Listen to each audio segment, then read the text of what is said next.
કેમ છે વિદ્યાર્થી મિત્રો, એક નવા વિડિયો લેક્ચરની અંદર આપ સૌનું સ્વાગત છે।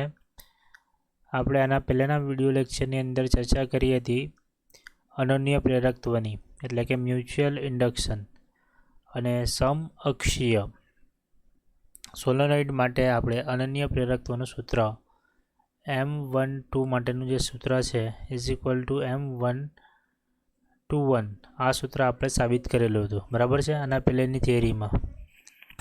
તો હવે આજની જે થિયરી છે એની અંદર આપણે ચર્ચા કરીશું। એની અંદર આપણે આજના લેક્ચરની અંદર આપણે ચર્ચા કરવા જઈ રહ્યા છે પ્રેરણ। આપણે પ્રેરણના બે પ્રકારો જોયા હતા, એક અનન્ય પ્રેરણ અને એક આત્મપ્રેરણ।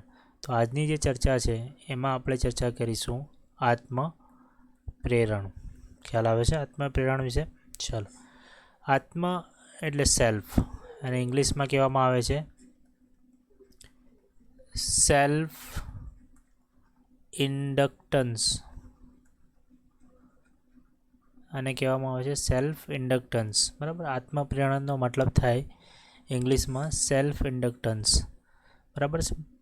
તો આપણે સેલ્ફ ઇન્ડક્શન કોને કહેવાય આમાં ભણવાના છે। સેલ્ફ ઇન્ડક્શન કોને કહેવાય,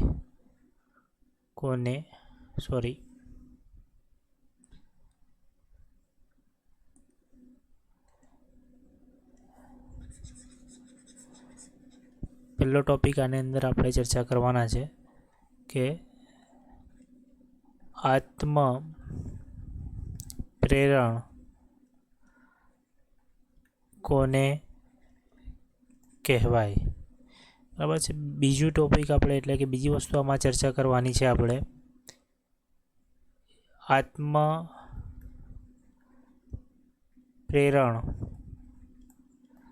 માટે EMFનું સૂત્ર આપણે મેળવવાનું છે, બરાબર છે, ખ્યાલ આવે છે? ઓકે। અને સૂત્ર પરથી આપણે એની પાછી વ્યાખ્યા લખવાની છે, એટલે સૂત્ર પરથી વ્યાખ્યા તેમજ એકમ અને પારિમાણિક સૂત્ર, બરાબર છે। એકમ તથા આપણે શું કરવાનું છે, એનું પારિમાણિક સૂત્ર લખવાનું છે, પારિમાણિક સૂત્ર। આટલી વસ્તુઓ આજે આપણે ચર્ચા કરવાના છે। આ બે ક્વેશ્ચનની અંદર આપણે આટલી વસ્તુઓ ચર્ચા કરવા જઈ રહ્યા છે। તો શરૂઆત કરીએ આત્મપ્રેરણ એટલે શું ત્યાંથી। ચલો, તો આત્મપ્રેરણ કોને કહેવાય છે, આ સવાલથી આપણે શરૂઆત કરીએ। તો તમને એક વ્યાખ્યા આપેલી છે, કોઈ એકલ ગૂંચળામાં, સમજો એક ગૂંચળું આપણે વિચારીએ, સમજો આ એક ગૂંચળું છે, બરાબર છે, કોઈ આ એક એકલ ગૂંચળું છે, કોઈ એકલ ગૂંચળુંમાં પ્રવાહ, એમાંથી જે પ્રવાહ પસાર થાય છે એને આપણે લઈ લઈએ I। પ્રવાહમાં ફેરફાર થતાં, તો આ જે ગૂંચળું છે એના પ્રવાહ એટલે કે વિદ્યુત પ્રવાહમાં આપણે શું કરીએ, ફેરફાર કરીએ, બરાબર। તો આ ગૂંચળાના અંદર વિદ્યુત પ્રવાહમાં આપણે ફેરફાર કરીએ, તેના કારણે તે જ ગૂંચળામાં તેના કારણે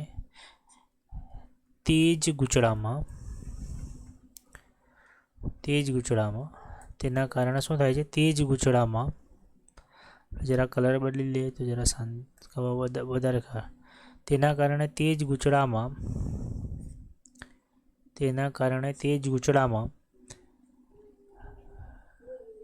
ફ્લક્સમાં ફેરફાર થાય છે, બરાબર। તેના કારણે તે ગૂંચળાના ફ્લક્સમાં શું થાય, ચુંબકીય ફ્લક્સમાં શું થાય છે, ફેરફાર થાય છે, અને એકલ ગૂંચળામાં પ્રેરિત થતા EMFને અને ફ્લક્સના ફેરફાર કારણે તેમાં શું ઉત્પન્ન થાય છે, EMF પ્રેરિત થાય છે। આ જે EMF પ્રેરિત થવાની જે ઘટના છે એને આપણે શું કહીએ છીએ, આત્મપ્રેરણ। ચલો સમજીએ પાછું। કોઈ એક ગૂંચળું છે, ગૂંચળાની અંદરથી વિદ્યુત પ્રવાહ I પસાર થાય છે, અને આ વિદ્યુત પ્રવાહમાં આપણે ફેરફાર કરીએ છીએ ગૂંચળાની અંદર, બરાબર। અને એ ગૂંચળામાં વિદ્યુત પ્રવાહના ફેરફારના કારણે તે જ ગૂંચળામાં, અને જ્યારે અનન્ય પ્રેરકની આપણે ચર્ચા કરતા તેમાં બીજા ગૂંચળામાં ફેરફાર થતું હતું, આ કન્ડિશનની અંદર આપણે શું કહેવાનું છે કે તે જ ગૂંચળામાં ફ્લક્સમાં ફેરફાર થાય, તે જ ગૂંચળામાં ચુંબકીય ફ્લક્સમાં ફેરફાર થાય, અને ચુંબકીય ફ્લક્સના ફેરફારના કારણે તે જ ગુચળામાં શું ઉત્પન્ન થાય? EMF પ્રેરિત થાય. તો આ જે આખી ઘટના બને છે તેને કહેવામાં આવે છે આત્મપ્રેરણ. તમારે યાદ રાખવાનું છે કે એક ગુચળાના વિદ્યુત પ્રવાહમાં ફેરફાર કરવામાં આવે એટલે ચેન્જ ઇન કરંટ કરવામાં આવે છે, બરાબર છે. અને ચેન્જ ઇન કરંટ થવાના કારણે શું થશે? તે ગુચળાના ફ્લક્સમાં ફેરફાર થાય છે, બરાબર છે. એ ગુચળાના ફ્લક્સમાં ફેરફાર થવાના કારણે શું થાય છે? તેમાં EMF ઉત્પન્ન થાય છે, બરાબર છે. EMF ઉત્પન્ન થાય છે, બરાબર. આ EMFને ઉત્પન્ન થવાની જે ઘટના છે તેને આપણે શું કહીએ છીએ? આત્મપ્રેરણ. તો આખી ઘટના તમને ખ્યાલ આવી ગયો. એક ગુચળાની અંદર આપણે વિદ્યુત પ્રવાહમાં ફેરફાર કરીએ છીએ, તેના કારણે ફ્લક્સમાં ફેરફાર થાય છે, ફ્લક્સના EMF ઉત્પન્ન થાય છે, અને આ જે આખી ઘટના બને છે એને આપણે આત્મપ્રેરણ તરીકે ઓળખીએ છીએ. તો અહીંયા તમારો પહેલો ટૉપિક ક્લિયર થઈ ગયો. આત્મપ્રેરણ કોને કહેવામાં આવે છે, બરાબર છે. એની બીજી એક વ્યાખ્યા પણ આપેલી છે.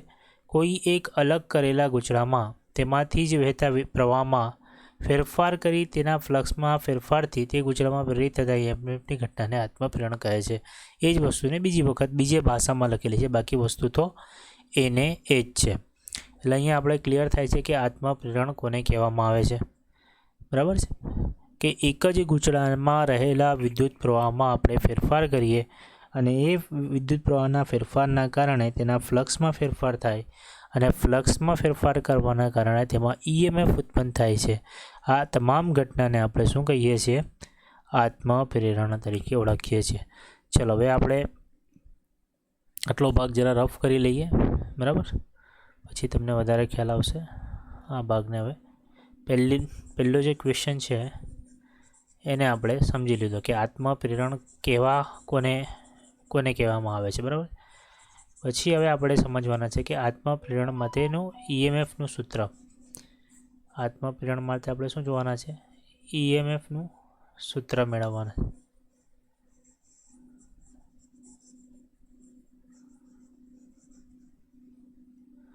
ચલો હવે નેક્સ્ટ ટોપિક પર આવીએ આપણે. આત્મપ્રેરણ માટે EMFનું સૂત્ર એ કેવી રીતે મેળવીશું સમજો. એ ગુચળું છે એના માટે આપણે EMFનું સૂત્ર મેળવવાનું છે આત્મપ્રેરણ માટે. તો આપણે શું કરીશું કે આ ગુચળાની અંદર આપણે N આંટાઓ છે, કુલ આંટાઓની સંખ્યા કેટલી માની લઈશું? N. અને આની સાથે જે સંકળાયેલ ફ્લક્સ છે એને આપણે માની લઈએ φB છે, બરાબર. તો આ N × φB કુલ ફ્લક્સ થઈ જાય. આ થઈ જાય તમારું કુલ ફ્લક્સ. આ જે કુલ ફ્લક્સ છે કોના સમપ્રમાણમાં છે? એમાં જે વિદ્યુત પ્રવાહ તમે પસાર કરો છો, જેટલો તમે વિદ્યુત પ્રવાહમાં ફેરફાર કરો છો એટલો જ ફ્લક્સમાં શું થઈ જાય છે? ફેરફાર થાય છે.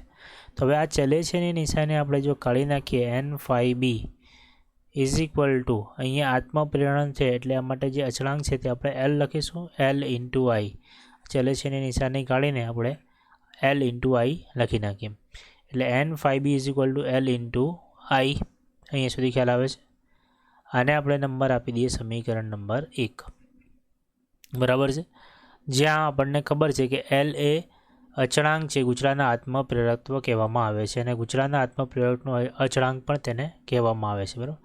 L વિશેની માહિતી અહીંયા લખેલી છે. હવે આપણે શું, જ્યારે વિદ્યુત પ્રવાહ બદલાય છે ત્યારે ગુચળામાં સાથે સંકળાયેલ ફ્લક્સ પણ બદલાય છે. તેથી ફેરાડેના નિયમ અનુસાર ગુચળામાં EMF પ્રેરિત થાય છે. સમીકરણનો ઉપયોગ કરીને આપણે પ્રેરિત EMFનું સૂત્ર મેળવ્યું. હવે ફેરાડેનું સૂત્ર તમને ખબર છે. ફેરાડેનું સૂત્ર શું કહે છે? E = યાદ હોય તો એને આપણે બહાર લખતા હતા dφ/dt. આ સૂત્ર આપણે ફેરાડેમાં મેળવેલું, ફેરાડેના પ્રમાણે, બરાબર. તો ફેરાડેના પ્રમાણે EMFનું અહીંયા આવશે પ્રમાણે, ફેરાડેના પ્રમાણે EMFનું આ સૂત્ર થાય. હવે આપણે જરા આ સૂત્રને જરાક અલગ રીતે લખવાનો પ્રયત્ન કરીએ. તો E = તમે જો આને માઇનસ અંદર મૂકો, N × φ આવી રીતે જો તમે લખો, અચળાંકને જો બહાર નહીં કાઢો તો N × φની જગ્યાએ તમે આ સમીકરણ નંબર 1 પરથી એક સૂત્ર લખી શકો. એટલે તમારા માટે લખાશે E = D. N∅ની જગ્યાએ તમે L × I લખી દેજો, બરાબર. અહીંયા માઇનસની નિશાની છેદમાં dt. હવે એલ અચળાંક છે આત્મપ્રેરકત્વનો, એને આપણે બહાર કાઢી લઈએ તો માઇનસ એલ ડી આઈના છેદમાં dt. આ જે સૂત્ર આપણને મળે છે, બરાબર છે, એલને બહાર કાઢી લીધું. અહીં તમે લખો સમીકરણ નંબર 1 પરથી કિંમત મૂકતા, બરાબર, સમીકરણ નંબર 1 પરથી જો તમે આવી રીતે કિંમત મૂકશો તો તમને ઈએમએફનું સૂત્ર મળી જશે, બરાબર છે, ખ્યાલ આવે છે. તો આ રીતે તમે ઈએમએફનું સૂત્ર મેળવી શકો. આમ આત્મપ્રેરકત્વ માટે કોઈ પણ ફેરફારનો વધારો અથવા ઘટાડો તે હંમેશા વિરોધ કરે છે. એટલે જે માઇનસ નિશાની દર્શાવે છે તે શું બતાવે છે તમને કે આત્મપ્રેરકત્વ, આમ આત્મપ્રેરકત્વ ઈએમએફનો જે ફેરફાર થાય છે એના વિરોધી દિશામાં આત્મપ્રેરકત્વમાં ચેન્જ થાય છે, બરાબર છે. તેને બેક ઈએમએફ પણ કહે છે. તેથી ઈ અને આઈ કળાનો તફાવત પાઈ રેડિયન હોય છે. એટલે કે જે ઈ એટલે કે આ છે તમારો ઈએમએફ જે ઉત્પન્ન થાય છે અને જે તમારો પ્રવાહ છે એમની વચ્ચેનો જે કળાનો તફાવત છે તે પાઈ જેટલો હોય છે. કળાનો તફાવત એટલે શું? એક સિગ્નલ આમ હોય, બરાબર, તો બીજું સિગ્નલ કંઈક આનાથી, સમજો આ 0 છે અને આ પાઈ, તો બીજું સિગ્નલ એનાથી આટલું પાછળ અથવા આગળ ચાલે, તો એ બંને વચ્ચેનો જે કળાનો તફાવત છે એ કેટલો બને? પાઈ બને. આ બધી વસ્તુ આપણે ચેપ્ટર નંબર 7માં ડિટેલમાં ભણીશું. તમારે અત્યારે એટલું જ યાદ રાખવાનું છે કે ઈએમએફ અને આઈ વચ્ચેનો જે કળાનો તફાવત છે તે પાઈ રેડિયન હોય છે, કેમ કે એમની વચ્ચે જે એક માઇનસ છે એક પ્લસ છે. તો અહીંયા આપણે બીજું ટોપિક જે હતું આપણું આત્મપ્રેરકત્વનું સૂત્ર ઈએમએફનું, એ સૂત્ર પણ આપણે મેળવી લીધું. કંઈ નથી કર્યું આપણે, n બે ચલે છે આઈ ચલે છે ને નિશાની કાઢી નાખી અને એની જગ્યાએ એક અચળાંક એલ મૂકી દીધો, બરાબર. એટલે સમીકરણ નંબર 1 મળી ગયો. પછી ફેરાડેનો નિયમ વાપરો. ફેરાડેના નિયમ પ્રમાણે n ની જગ્યાએ સમીકરણ નંબર 1માંથી કિંમત મૂકી દીધી, એલને બહાર કાઢી દીધો, E is equal to minus ડીઆઈના છેદમાં ડીટી, અને સમીકરણ નંબર 2 આપી દો. આ જે સમીકરણ છે તે ઈએમએફનું સૂત્ર છે. એ ઈએમએફનું સૂત્ર આપણે એને બેક ઈએમએફ તરીકે પણ ઓળખીએ છીએ, કારણ કે તે વિદ્યુત પ્રવાહના ચેન્જના, ફેરફારના વિરોધી દિશામાં હોય છે. એટલે કે વિદ્યુત પ્રવાહમાં પ્લસ ફેરફાર કરો તો ઈએમએફ માઇનસમાં થાય એમ. એટલે બંને વચ્ચેનો જે કળા તફાવત છે એ કેટલાનો હોય? પાઈનો હોય, બરાબર. તો હવે આપણે આ વસ્તુ જોઈ લીધી. હવે આપણે ત્રીજી વસ્તુ જોવાના છે સૂત્ર પરથી. એટલે આ જે સૂત્ર આપણે મેળવેલું છે એના પછી આપણે વ્યાખ્યાયિત કરવાના છે એને, બરાબર છે. તો એલ ઇઝ ઇક્વલ ટુ n/ના છેદમાં આઈ, આ જે સમીકરણ નંબર 1 દેખાય છે એમને, n/bl, એના પરથી આ તમે સમીકરણ લખી શકો, બરાબર. પછી બીજું સમીકરણ તમે સાબિત કરેલું જ છે, E is equal to minus ડીઆઈની મદદથી આત્મપ્રેરકત્વની વ્યાખ્યા લખો. હવે આ બે સમીકરણ નંબર 1 અને 2 પરથી આપણે આત્મપ્રેરકત્વની વ્યાખ્યા લખવાની છે. એના માટે આપણે શું કરવાનું છે, જે વિદ્યુત પ્રવાહ છે એને 1 એમ્પિયર આપણે માની લઈએ, બરાબર છે. જો તમે વિદ્યુત પ્રવાહને 1 એમ્પિયર માનો, આ છેદ 1 થઈ જાય, એટલે એલ બરાબર શું થઈ જશે? n/5, બરાબર. હવે એનામાં લખો, એના પરથી તમે વ્યાખ્યા લખી શકો, ગૂંચળામાં એકમ પ્રવાહ દીઠ, એટલે કે આઈ બરાબર 1 લઈ દો, તો ગૂંચળામાં એકમ પ્રવાહ દીઠ સાથે સંકળાયેલ કુલ ફ્લક્સને ગૂંચળાનું આત્મપ્રેરકત્વ કહે છે. એટલે L is equal two n/5 થઈ જાય, એટલે કુલ ફ્લક્સ, આને શું કહેવાય? કુલ ફ્લક્સ, ગૂંચળાનું કુલ ફ્લક્સ એ કોની બરાબર છે? એલની બરાબર. એલ શું છે? આત્મપ્રેરકત્વ, બરાબર છે. એ જ વસ્તુ તમને અહીંયા કહે છે, એના પર તમે આ વ્યાખ્યા લખી શકો, બરાબર. હવે બીજી જે તમને સૂત્ર આપેલું છે, E is equal to minus L ડીઆઈના છેદમાં ડીટી, બરાબર છે.